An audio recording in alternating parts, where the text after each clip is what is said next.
everybody. This is Dr. Lori Shemek. And I'm Omar Cumberbatch. You're listening to This Podcast Burns Fat.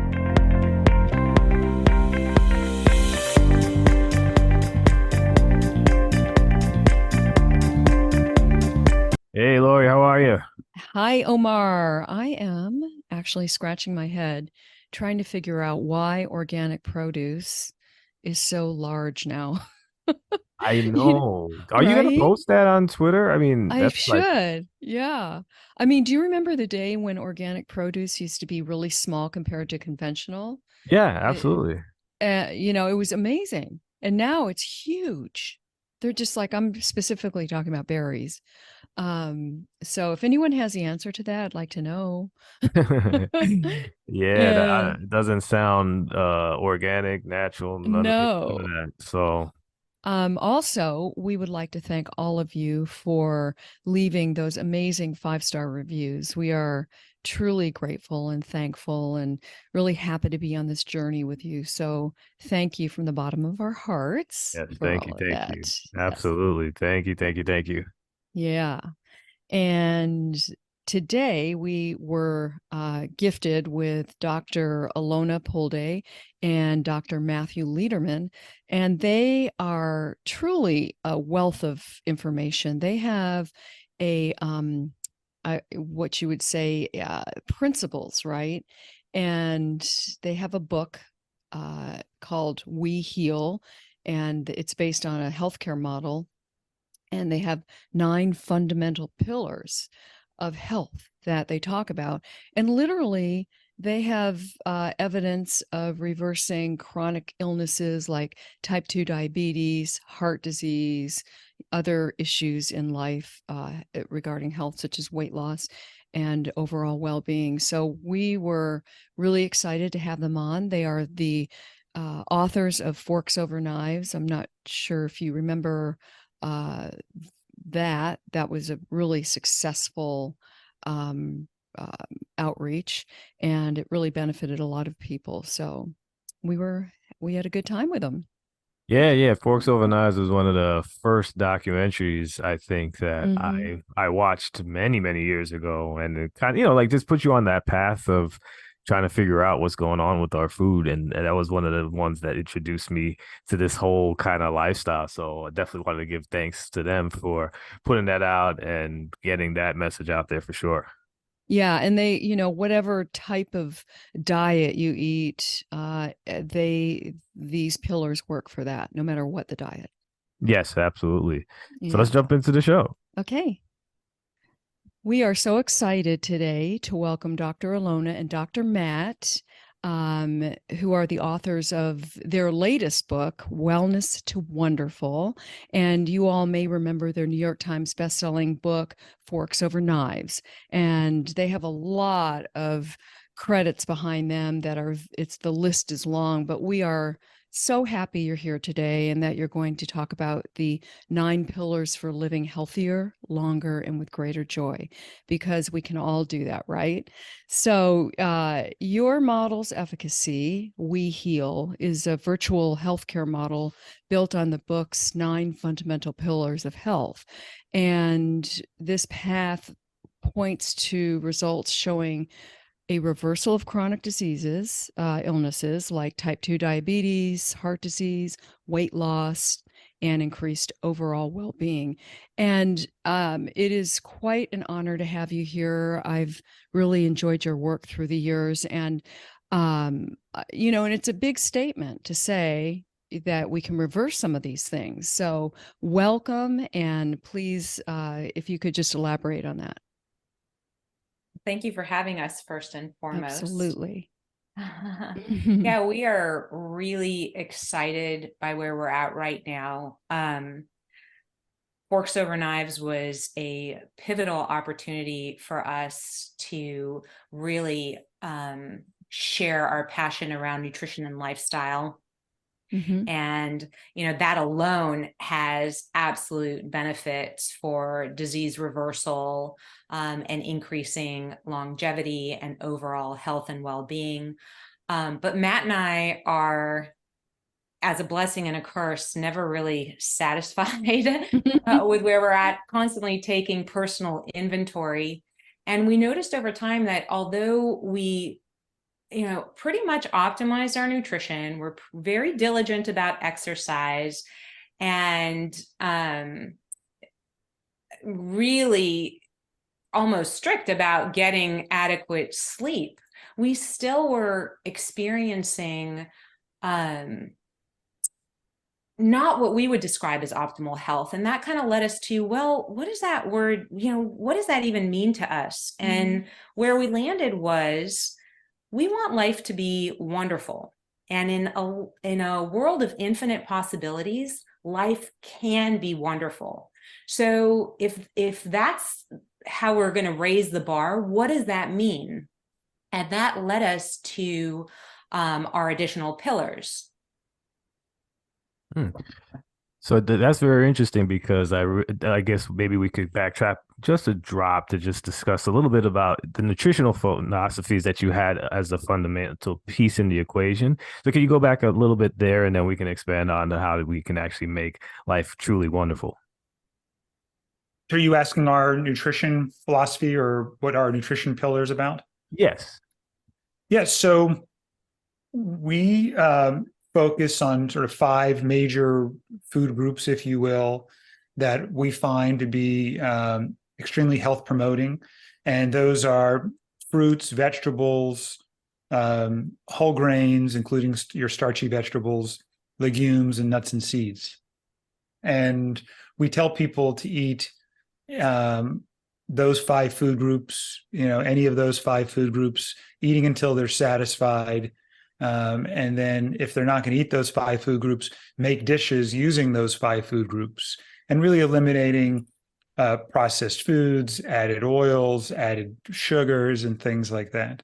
So that's, and then the other piece, though, is that we bring now this connection medicine into it, right? So it's really important that we teach people how to discern what feels good in their bodies and what works for them versus doing what I'm telling them to do, for example. So in other words, if someone says, I don't really feel good when I eat, this grain, or I don't really want to, eat those, those beans or whatever. We're not, well, there's so many other foods you can eat. And that's the key, is we want these whole plant foods as the foundation of a diet, but then we got to make it work for you. And that's how we approach all the pillars, is teaching people how to discern what works and what works for them, and internally be driven versus using extrinsic factors as their guidepost. I love that, because I think more people are becoming more sensitive and aware about, making their food, for example, food that they choose that they really like versus what somebody tells them to eat.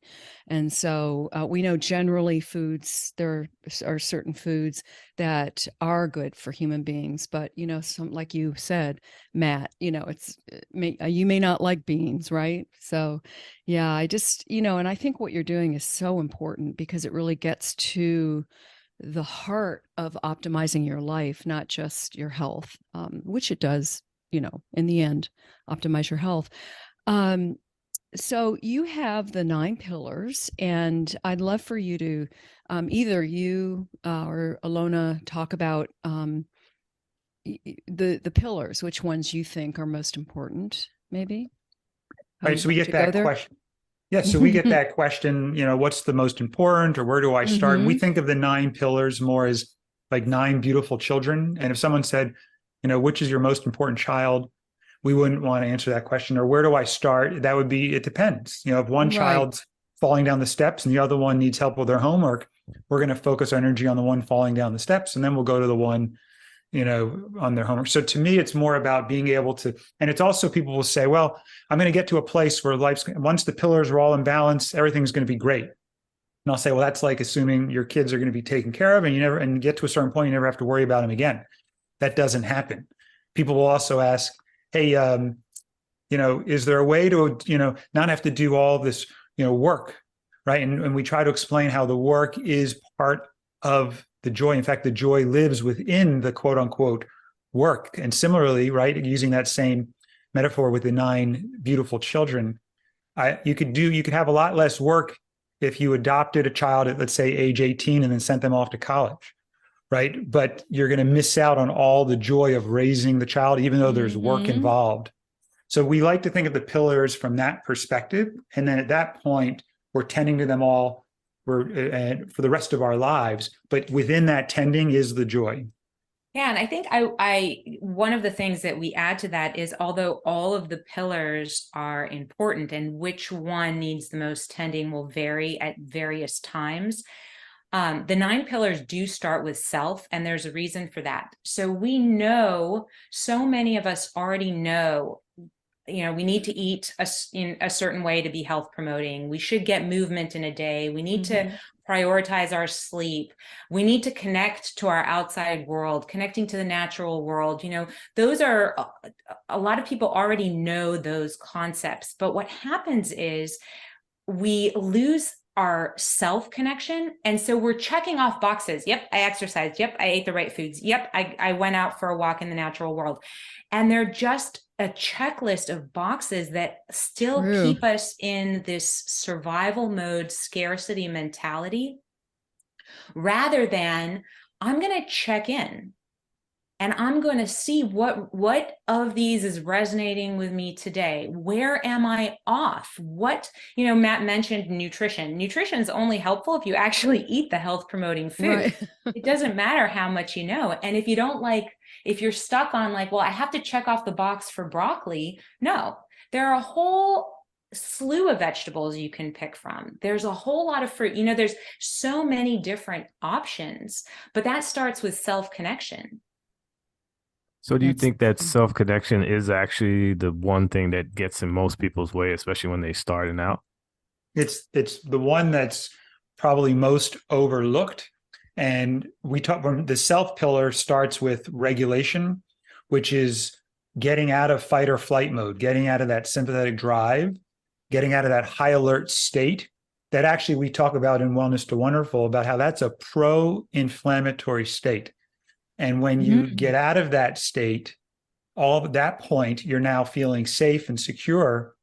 You can then check into what you're feeling and what you're needing. And that's the other piece. So you have to learn how to regulate the nervous system, and then you have to learn to be able to identify feelings and needs. And we talk about nonviolent communication as a fantastic modality for learning this framework. But then you can check into, hey, what am I needing? And what am I feeling? And then you can connect your feelings to your needs, and then you can take action to meet those needs. So the first step is checking in. And then the next, so in other words, you ever heard don't just stand there, do something. We would say, don't just do something, stand there. Yeah, right. So I love it. Take a second to just check in, and then let that internal discernment drive action. That is such an important point you're making. And, so when you use the word need, we often throw that word need around, right? Is that the same thing as we should? Oh, good. I'm so glad you asked that, because we talk about needs as universal human needs. We all have the same needs. You can think of values, resources, sort of life needs to sustain itself. But think about needs like safety, predictability, love, care, food, trust, integrity, interdependence. Like those are the needs. Creativity, play, right? Those are the universal human needs. We all have them. Now, the strategies we use to meet our needs can differ significantly. And feelings, we talk about feelings from the perspective of when you have pleasant feelings, they're basically a messenger letting you know that your needs are being met. And when you have unpleasant feelings, they're basically a messenger saying you have needs that are not being met or tended to. So feelings are come and go based on needs in the moment, and needs arise based on your circumstances in that moment. That's wonderfully said. It really is. Yeah. And one of the things that I've been trying to dive in personally is some of these things about being in survival mode. I find a lot of people just don't even recognize that they're in survival mode. Are they any key signs that you can say that alert a person that they're actually in survivor mode and that there's a way out of that? That's a great question. And I think most of us, if we are not actively doing something different, are now in survival mode. And part of that is we're wired that way. We are wired to seek out danger. And that served us at some point. Seeing a tiger and knowing reflexively, I need to run, versus starting to weigh out, well, do they look hungry? Should I run? You want to be able to act. And so we're wired that way. And now what has happened, though, is rather than having just to see the tiger, we can think of the tiger, we can anticipate thinking of the tiger, and that psychological impact is just as great as the physical impact on our bodies as far as stimulating that fight or flight response. So because there's so much chronic stress, it permeates our culture now. Be more productive, be more efficient, get more done. We're a culture that has now become about doing rather than being. It kind of follows in suit that reinforces that survival mode. And most people are, if you're not sure, most likely there's some level of sympathetic drive, and it's not like you're in it or you're out of it, right? It's more of a continuum. Mm-hmm. And people at baseline, the way our bodies work, this is really interesting. If you've heard of the polyvagal theory, but it explains all of this in great detail. But essentially, our baseline is to be in fight or flight, to have the sympathetic drive driven, and then we put sort of a safety brake on top, which sort of slows that down. So we have the safety brake that's on, and then we can pull it off when danger is in front of us, and then we ideally put it back on. And people have different abilities with which to put this safety brake on, how sort of skilled they are, their strength, sort of think about how strong that brake is, how nimble it is. So think about it that way. And most people could use a little bit more skill and support with enhancing or growing that safety brake. And I think just to add on to that, the question on how you recognize that, I think one of the biggest things is how checked out we are. How, like I said, like checking off the boxes, and we're almost numb to the things that we're doing. We're on autopilot. Mm-hmm. So that at the end of the day, when you're recalling, well, what did I actually do today that was meaning, that I can self-connect to, we find it hard to do because we're not present in our experience. And I think that is one of the indications. One of the things we do in Wellness to Wonderful is offer tips and strategies for when how do you recognize that? So one of the things we do in our family is called a check-in meter. And it goes from 0 to 10, and we have it in the appendix at the end of the book. And there's, 0 is this smiley face. I'm feeling calm and completely rested and restored. And then 10 is I'm frantic, chaotic. And we take a moment, we close our eyes, we take a deep breath, and we connect to, well, where am I on that scale of 0 to 10? Right, and that check-in meter is really helpful. I mean, you could do it.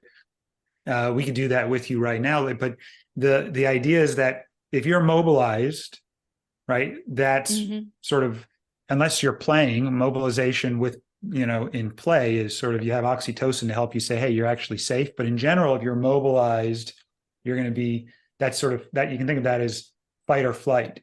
And then the question is, what do you do about that? How do you turn that off? Like people who can't sit still, people who have trouble meditating usually have some baseline level of extra mobilization, if you will. And that's why we actually talk to people who, if you try to get them to meditate and they say, hey, I can't meditate. We'll tell them to actually focus on regulation first with breathing. So that's like trying to put a tiger in the room and then saying, hey, can you meditate? No, you can't do that. Right. I got to regulate first. Get out of fight or flight, then I can meditate. Right. So people who can't meditate often or can't sit, right, because sitting still feels so uncomfortable, they're usually quite mobilized. So we could, for example, if you want to try and do it right now, we do an exercise where you just close your eyes and you take a deep breath and you feel your chair for a moment. And we'll do this with the kids at night. And I'll say on a scale, 1 to 10, 10 is I'm super, humming and just mobilized. And 1 is I'm feeling really peaceful and open. Just check what number, you don't have to think about it. Just notice if a number bubbles up.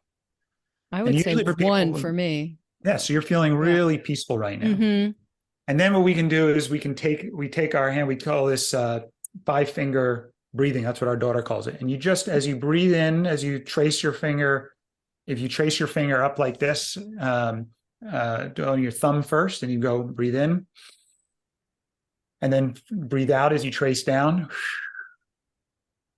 And then you go up in again, up your next finger. And then you're tracing down with your finger. And then again on the 3rd finger up. And then blow out. And then the 4th finger up. And then trace down. And last finger, yep. And then trace your hand down. Oh, excellent. And then just take a second again to look inside and see what your number is. It can go up, it can go down. It's actually the act of checking in on your number is what's regulating, not what your number actually turns out to be. And then and right there, people usually will feel the difference. And I'll be able to point out to them the contrast of being a little more dysregulated or mobilized and less. I think that's such a great service, because a lot of people are unaware of literally how they're feeling. They're, like you said, Exactly. Alona, there's a tiger in the room all the time with them, Yes. and they're not aware of it. So that's fantastic. I love it. Are you teaching your children that? Yes. That's really great. Yeah, we'll do that at bed, because we'll check our numbers together. Sometimes my daughter will chase my finger and I'll trace her finger. And as again, it's just that helps with the touch, which is soothing, safety, all these messages. Co-regulating together is another really important one. And then the slow exhale. So we're putting all these different tools together that send messages to our nervous system that we're safe. And it starts to apply that safety brake and regulate our whole body, which has a host of effects, from not only just feeling more comfortable to our face relaxes, the sounds that we hear, the frequencies are different, the messages to our gut say, hey, you can do normal digestion now. So it helps in the vagus nerve. Yeah. So it's just all over the body. That could be a whole podcast in itself around polyvagal theory, but it's really fantastic when you know these little tools. And it's fun to share it with the kids. In fact, our younger one, who's 9 years old, had a show and tell a week ago, and she finds the check-in meter so helpful for her that she thought it would be a great idea to share it with her friends. Oh, wow. That's so and it was great. it was really lovely, one, to see that she values it so much. And wow, what and lucky that she children. has that tool. Yeah. Right. And what'd you say? I'm sorry. I said, what lucky children, to have you both. Yeah. We're going to have to get them to call you so you can tell them that. Yeah. Or they can tell you the other side. I'll be expecting that one call that day. One of the things I think is so important that we really want to hit home is that doing this is not just don't do this just because it feels good. That's a side effect. That's an added benefit. What we try to hit home, and what we talk about with connection medicine, self-connection and connection to other people, affects your physical health. It changes your physiology, your cellular chemistry. You can shift when you're in a disconnected or fight or flight mode. You increase pro-inflammatory cytokines, you increase adrenaline and cortisol, you have shifts in the blood flow that make you more reactive. You turn on the cell danger response, even at the mitochondrial level. I mean, it's absolutely fascinating how impactful being triggering that sense of danger, what that has on your physical health. Lots of studies showing them. So can you, sorry, go ahead. I was just going to say, there's, is there one thing that will solve whatever anyone's looking for in terms of reading your book? That one thing. I know, like, when people ask me about how can I lose weight or what can I do for this condition or that condition, it isn't just one thing. So I might have answered it for you. To me, there is no silver bullet. If we had found it, we wouldn't be searching. Right. Most of us are still searching, but I do think that there is tremendous value. If you were going to take one thing from our book, it's that the importance of self-connecting, because that's where the journey starts. And that is, connecting to yourself, really learning the value of regulation and resourcing and connection to yourself and to the world around you. The value of that is so great. And it really elevates your experience from wellness to a state of life is wonderful. Right. Because when you're not connected to yourself, right, you are not tending to your own needs. When your needs, your universal human needs, are at risk of not being met, you automatically go into a state of threat or danger, right? If you think, oh my God, I'm not going to have my needs met. So when you don't meet your needs, remember I talked about, it connects to what we were just talking about before, that state of danger is pro-inflammatory. That state of danger causes physical changes that affect your LDL cholesterol and your hemoglobin A1C and your risk of all sorts of metabolic complications, right? So we need to be connected to our needs, and we need to be able to be connected to other people. And it's not just about being around a lot of people. It's about being able to share your authentic self in a way that brings you closer to other people, so that it feels like a gift to the other person, versus this fear we all have about, hey, we have to suppress what's alive in us to stay in harmony with other people, to stay in attachment with other people. But we call that really a state of artificial harmony, because you're not being authentic. So I think that self-connection is so important on so many levels. And it's also the starting place to allow you to go to the other 4 pillars, where you can resource yourself. We talk about sleep, nutrition, activity, and play. And that's sort of the fuel, so that you can then connect to your external world, which is your family, the other pillars, family and friends, meaning and purpose at work, your spirituality, and the natural world. So it all comes together in these 9 pillars, but it starts with connection to self. And just as an example, we talked about living in survival mode, but how it plays out is, if we're burning the candle at both ends, which results in not getting enough sleep. Not getting enough sleep, we know, and studies continue to show, impacts the food choices that we make. And when we don't get enough sleep, we choose less health promoting foods, we eat more of them, and that leads to chronic disease. We're too tired, we don't feel like moving. Play is the last thing that we can make time for. And connecting to our outside world, how do we do that when we're not resourced enough ourselves? So that impact is so great, and it leads to physical illness.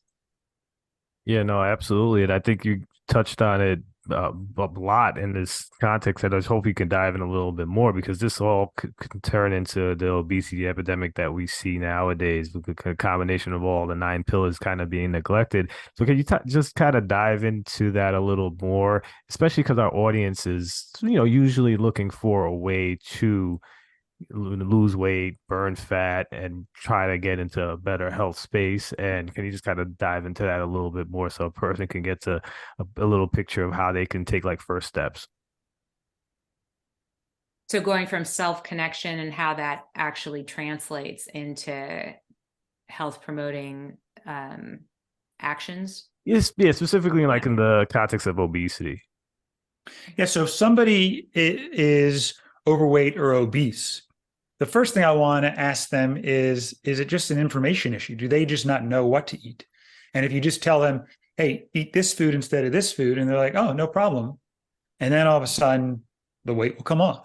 Most people, there's a lot of confusion around what to eat, but they're sort of aware of, hey, this is junk food and I'm still eating it, right? For that group that's eating food that they know is not going to promote health and a trim body weight, then we want to find out, and this is where nonviolent communication comes in. Hey, what's preventing you from making the changes. And for each person, it can be very different, right? Some people, and for often, there's many needs on the table that are being met with food that we really don't want to use food to meet those needs, right? So, for example, regulation is a perfect one.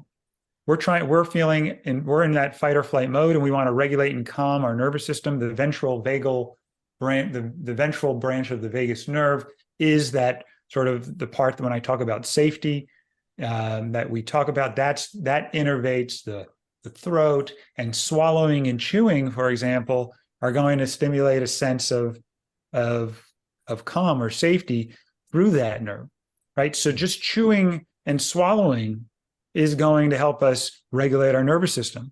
So if we tell somebody, hey, you got to stop eating when you're anxious, well, we can't just do that. We got to actually tell them, well, how can you regulate your nervous system? Because it makes sense that you're using the tool that you have. If the only, that's one example, right? Here's another need. If the only time you get pleasure in your day, you're doing so much out of obligation, you're disconnected from your family or friends, and you really, you just look forward to dinner. Like, that is the best part of your day, right? Otherwise, we talk about this in the book as well, like life otherwise stinks and you just don't touch my food. Well, why would I then want to take food away when it's the last thing they have to live for?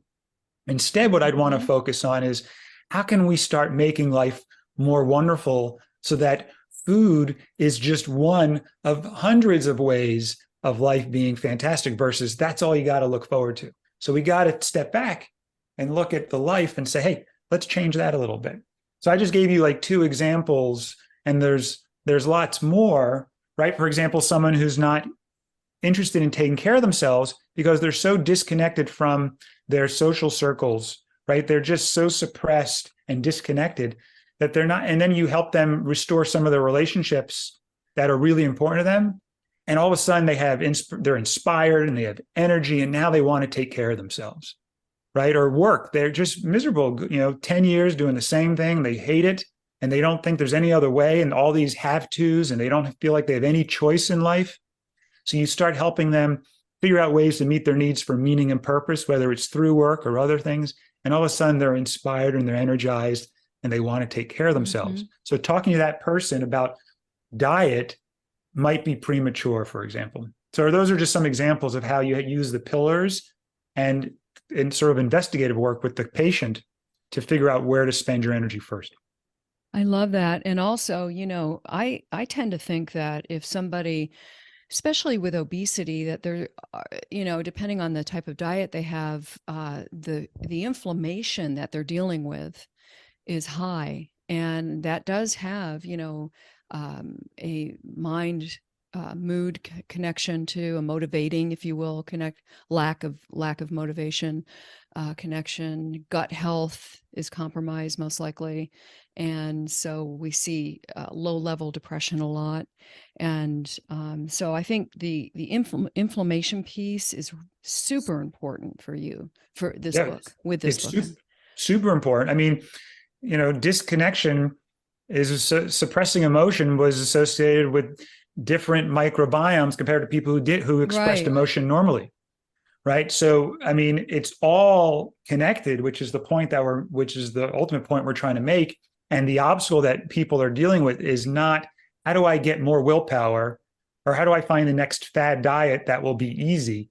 It's addressing this other stuff. For example, we talk with patients that experience severe trauma and then start eating, and being obese was a way to actually help them feel safe because they felt either bigger or stronger or less attractive, and they didn't have to worry about what happened to them before.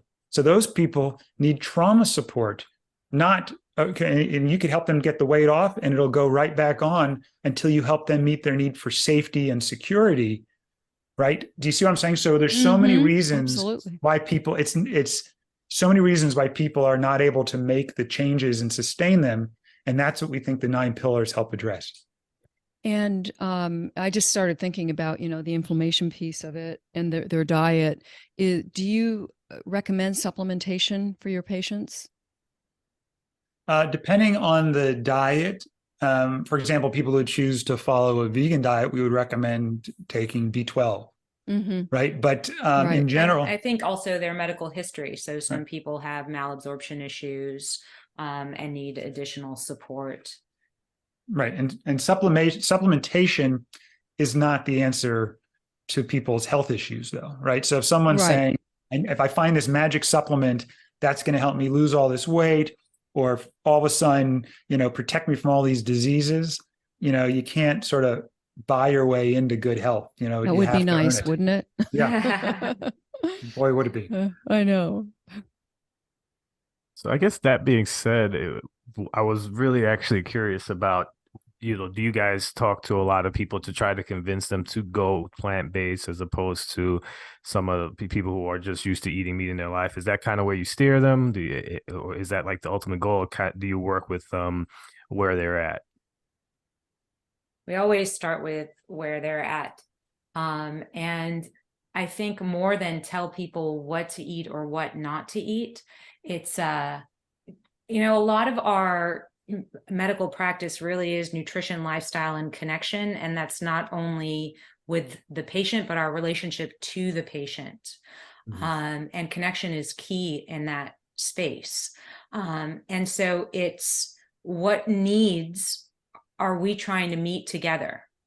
And then a lot of times what we've done in our society is we've kind of interwoven needs and strategies. So I need to go to the gym versus I need movement today, but I don't want to go to the gym. I want to go dance with my daughter. I want to go play soccer with a friend. I need to eat plant-based. Your need is for nutrition. Your need is for health. How do we achieve that? It's an individual strategy. Our goal is always to promote the most, what we have deemed as the most health promoting foods, fruits, vegetables, people are plus or minus whole grains and legumes. But I think very few people would argue that getting more fruits and vegetables into your nutrition plan won't produce health promoting benefits. Right. If we tell people, Right. if we start telling people this is what you have to eat, and either they don't feel safe enough to tell us that doesn't resonate, or they force themselves to do something that they're not comfortable doing, all of that puts them into threat physiology, right? That physiology we were talking about before. We want to help them feel safe and connected and be able to be authentic and open and accepted.